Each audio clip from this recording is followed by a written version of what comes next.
There have been many mysteries in human history.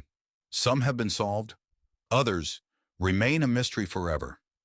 But there is one story, which more than 400 years later, still haunts historians. The story, the vanished Roanoke colony.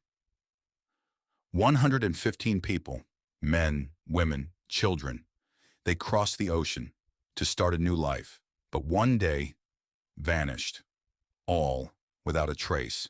No bodies left, no weapons found, no signs of a struggle, only one word, carved on a wooden post: Croatoan.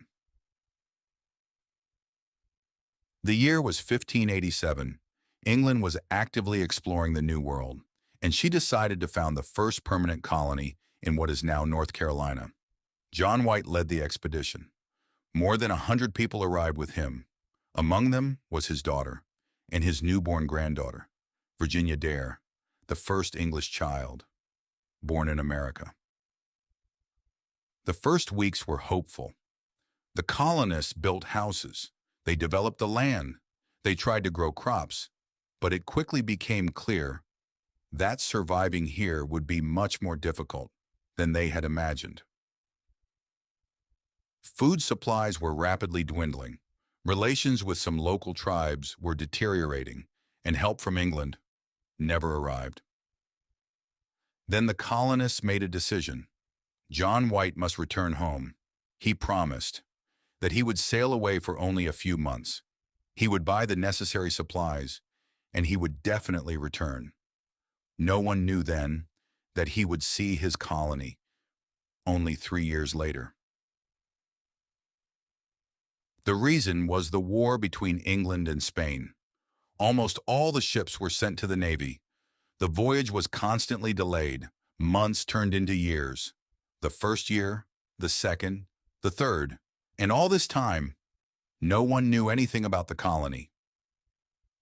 Only in the summer of 1590, John White's ship finally approached the island, but from afar, he understood something was wrong. There was no smoke. There were no people. There was no sound. The settlement looked completely empty. When the expedition entered, they saw houses, fences, streets. Everything was in its place, but the people, nowhere. That was the strangest thing. If there had been an attack, there would have been bodies, signs of a struggle, weapons, destruction. But none of that was there, as if the inhabitants simply vanished. During the inspection, John White noticed a wooden post. It had a single word carved into it: Croatoan.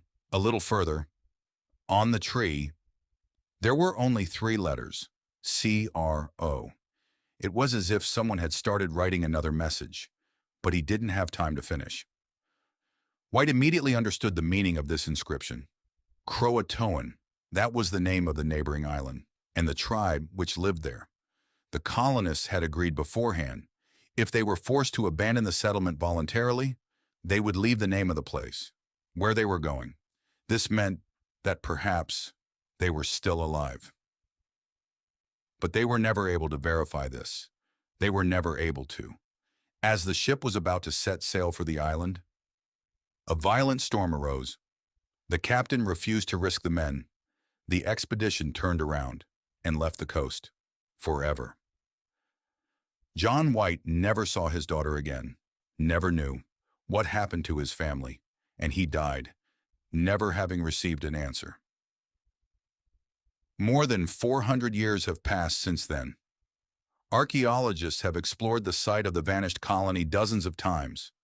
They found shards of pottery, tools, traces of settlements, but not a single piece of evidence that could definitively explain the fate of 115 people. Historians still debate. Some believe that the colonists migrated to a friendly tribe. Others are certain that they died of starvation. There's a theory that they were exterminated by enemies, but none of these hypotheses have ever been proven. That's what makes the story of Roanoke so eerie, not because there are ghosts here or curses, and because The story, cut off, without an ending. 115 people disappeared, and 4 centuries later, we still don't know what really happened.